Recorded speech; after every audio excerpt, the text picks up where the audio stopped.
बच्चों, आज हम नए चैप्टर की शुरुआत करते हैं और चैप्टर का नाम है विविधता की समझ अर्थात अंडरस्टैंडिंग डाइवर्सिटी। तो सबसे पहले हम यह जान लें कि विविधता क्या है। हम सभी के बीच में कुछ न कुछ अंतर है, चाहे वो प्राकृतिक रूप से चाहे भौगोलिक रूप से। यह अंतर ही विविधता कहलाती है। तो चलिए अध्याय की शुरुआत करते हैं समीर की कहानी के साथ। एक बच्चा समीर जनपद के भीड़ भाड़ वाले चौराहे की लाल बत्ती पर अखबार बेचता था। दूसरा समीर जब भी वहां से साइकिल से गुजरता, वह अंग्रेजी का अखबार हाथ में लहराते हुए उसके पीछे भागता। अखबार बेचते खरीदते दोनों समीर के बीच दोस्ती हो गई एवं तय हुआ कि साइकिल वाला व्यक्ति समीर एक कहलाएगा एवं अखबार वाला समीर दो। दोनों अक्सर लाल बत्ती वाले चौराहे पर मिलने लगे। बातों ही बातों में समीर एक ने समीर दो से पूछ लिया, अभी तुम्हारी मां कहां है? समीर दो ने कहा, वह मेरठ में है। अगले दिन समीर दो के चेहरे पर उसकी चिर परिचित मुस्कान नहीं थी। समीर दो ने समीर एक से कहा, मेरठ में बड़ी गड़बड़ हो गई है। उसने कहा, वहां दंगों में बहुत से लोग मारे गए हैं। उसे यह आशंका थी कि कहीं उसके परिवार वाले को भी तो नुकसान नहीं हुआ है। बच्चों, समीर एक एवं समीर दो के बीच कई अंतर थे, लेकिन हम यह देखते हैं कि यह अंतर उन्हें दोस्त बनने से रोक नहीं पाता है। अर्थात दोनों के बीच विविधता जरूर थी, लेकिन दोनों के बीच दोस्ती भी स्थापित हुई। समीर एक को अंग्रेजी ज्यादा अच्छी आती थी, वहीं समीर दो हिंदी बोलता है। समीर एक हिंदू है, वहीं समीर दो मुसलमान।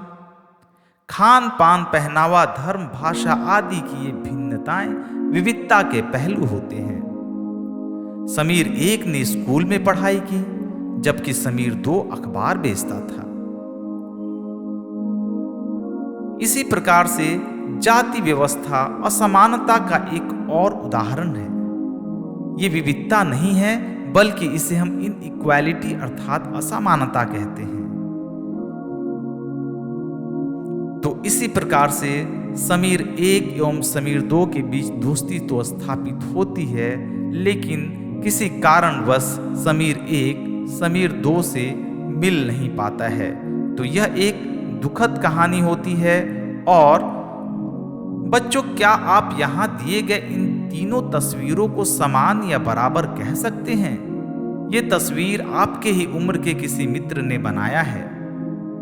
आपका उत्तर होगा, नहीं सर, ये तीनों तस्वीर आपस में बराबर नहीं लगते हैं। आप जो ये अंतर देख रहे हैं, यही अंतर दरअसल विविधता कहलाती है। इसे ही हम डाइवर्सिटी कहते हैं। जाहिर सा बात है, तीनों तस्वीरों को अलग अलग बच्चों ने बनाया है, तो इसमें किसी न किसी प्रकार की अंतर तो होगी ही होगी।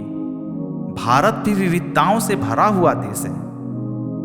बच्चों, जब तक हम विविधता देखेंगे नहीं, तब तक हम विविधता से भरी कहानियां कैसे लिखेंगे या उसकी कल्पना कैसे करेंगे?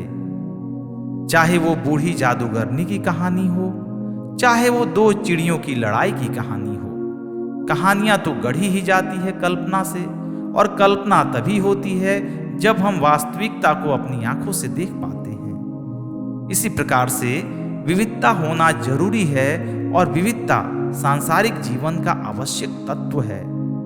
आइए जानते हैं लद्दाख के बारे में कुछ रोचक तथ्य।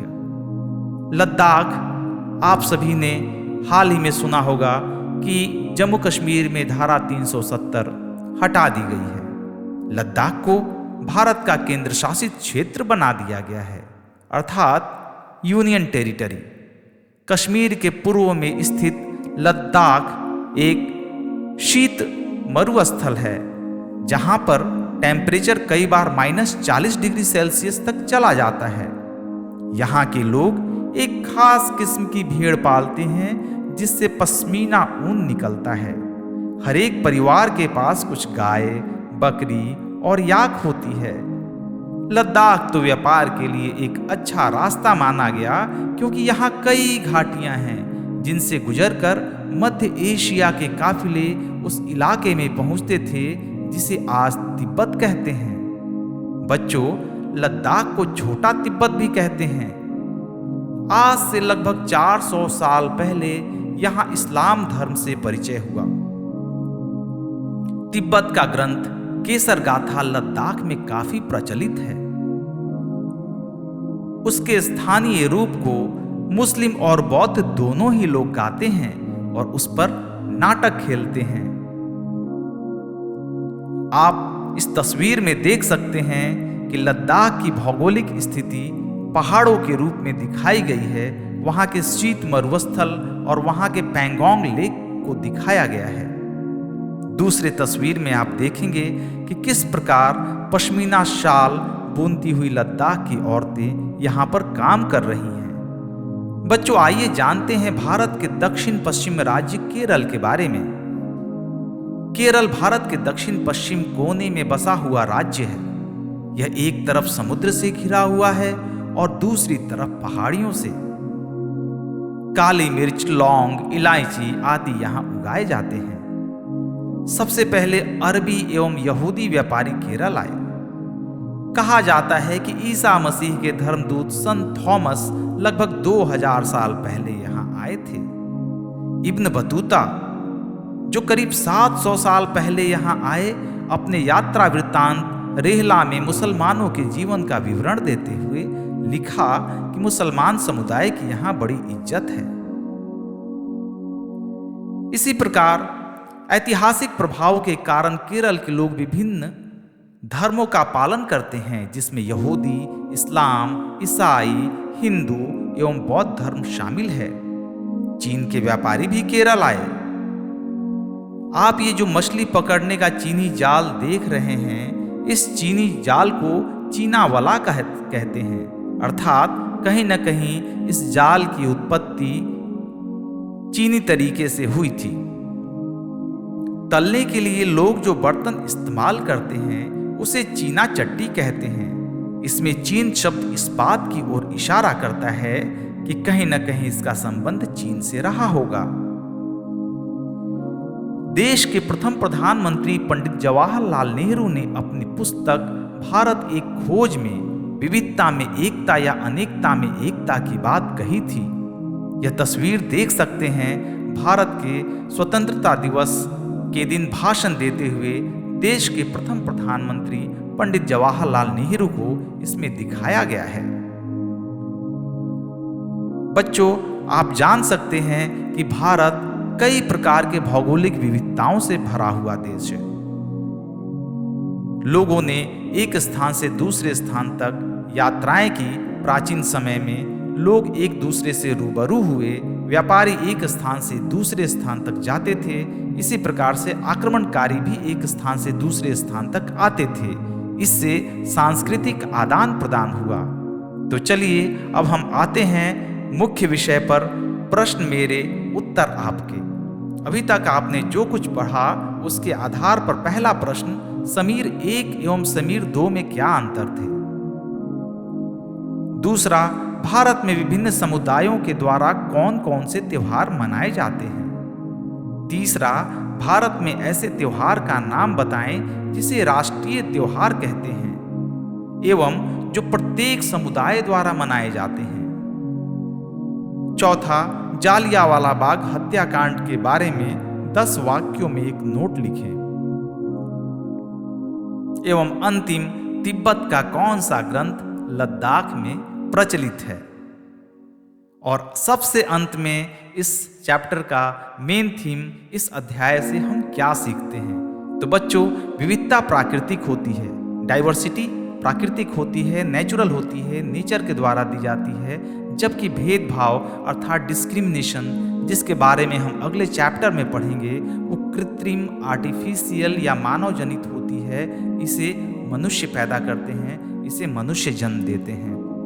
तो डाइवर्सिटी तो स्वीकार्य है क्योंकि वो प्राकृतिक है, लेकिन डिस्क्रिमिनेशन अस्वीकार्य है। आप अगले अध्यायों में यह पढ़ेंगे कि किस तरीके से संविधान ने भेदभाव को नहीं माना है। अब आप देख सकते हैं कि ऊटी, केरल एवं लद्दाख के बीच किस प्रकार की भौगोलिक विविधता है। सबसे पहले आप देखेंगे कि ग्रीनरी से भरा हुआ क्षेत्र, पहाड़ी क्षेत्र ऊटी है, और दूसरा समुद्री क्षेत्र केरल, और तीसरा शीत मरुस्थल लद्दाख। आप पहनावे से भी जान सकते हैं, यहाँ के खान पान से भी जान सकते हैं, यहाँ की भाषा से भी जान सकते हैं कि यहाँ के क्षेत्र में बहुत भारी विविधता है।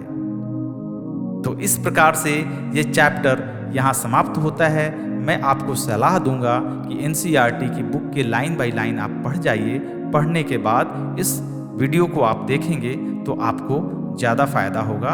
ये मेरा डिस्क्लेमर है मेरे साइड से। तो आइए, यदि आप चाहेंगे तो हम चैप्टर का रिकैपिचुलेशन कर लें। अभी तक जो भी हमने कुछ पढ़ा उसका तेज गति से हम एक एक करके देखते हैं। यह समीर की कहानी की शुरुआत, और इसके बाद में हम देखेंगे समीर 1 और समीर 2 के बीच कई सारे अंतर थे, लेकिन ये अंतर उन्हें दोस्त बनने से नहीं रोक पाए।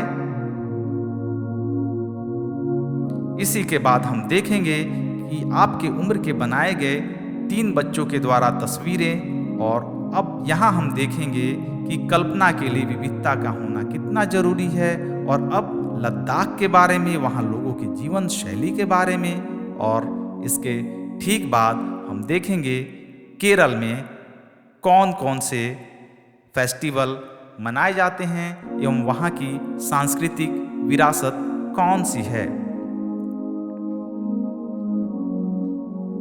इसके बाद हम देखेंगे कि देश के प्रथम प्रधानमंत्री पंडित जवाहरलाल नेहरू ने विविधता में एकता को जरूरी माना।